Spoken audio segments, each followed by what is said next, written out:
Hi, it's Fedora, and today I'll be talking about the clean water crisis. So, I'll start with the topic overview. Clean water is obviously a vital resource. Um, Having or not having it determines the outcome of a civilization, like the Mayans.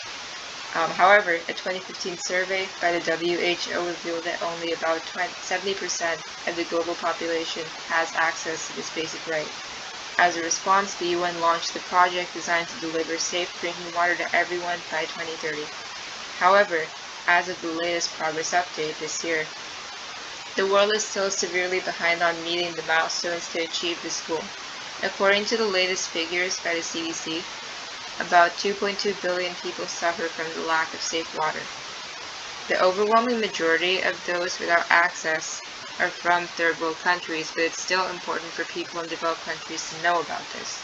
The clean water needed to grow the meat that Americans famously love, such as beef, currently far exceeds what's considered responsible use considering the growing world population and current freshwater reserves.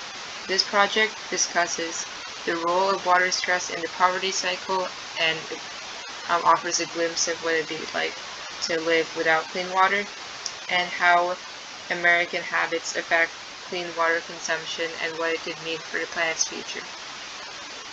So I'll summarize the essay now. First, I discuss what life with dirty water might look like.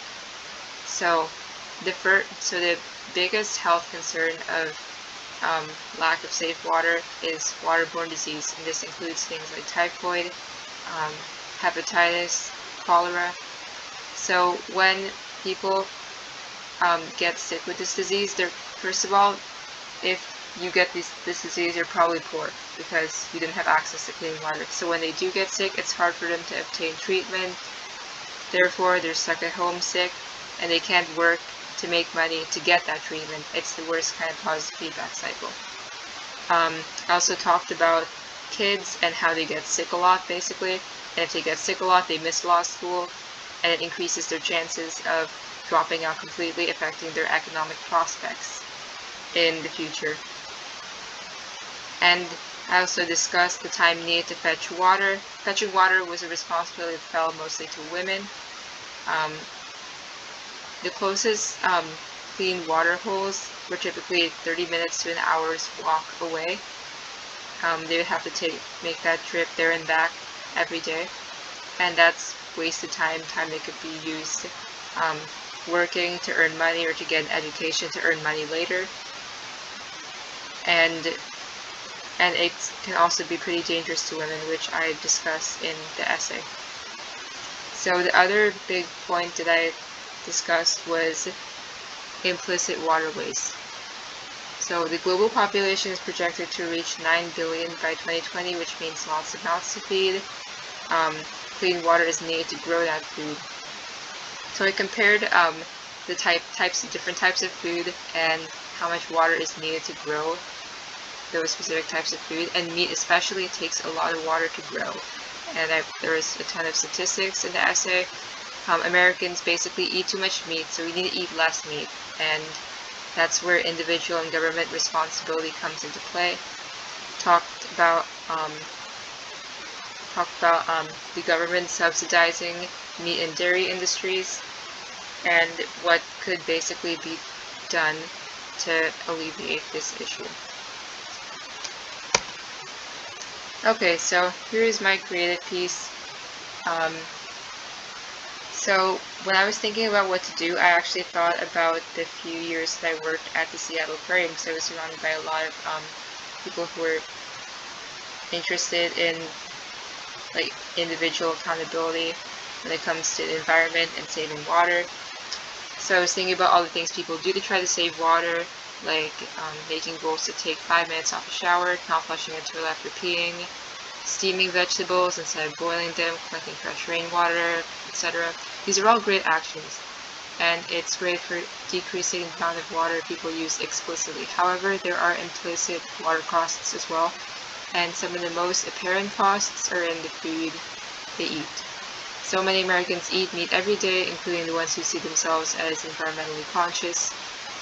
If they could decrease the amount of meat they eat, they implicitly save so much more water than if they try to find ways to cut corners on water consumption in other areas of life.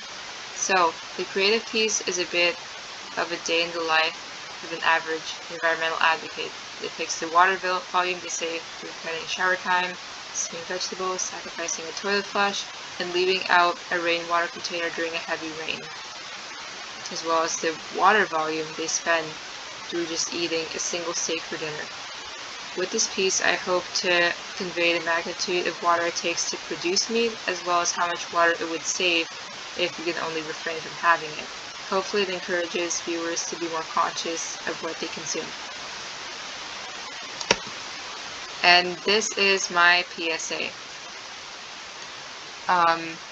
So it's basically the same point as the creative piece. It's just shorter, sweeter, more concise.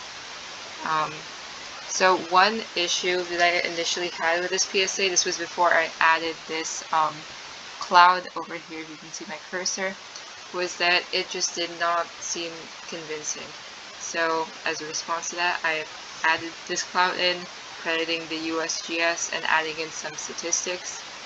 So this increases my perceived credibility to the audience, since I'm using like a trusted government site. But the basic point is still conveyed here.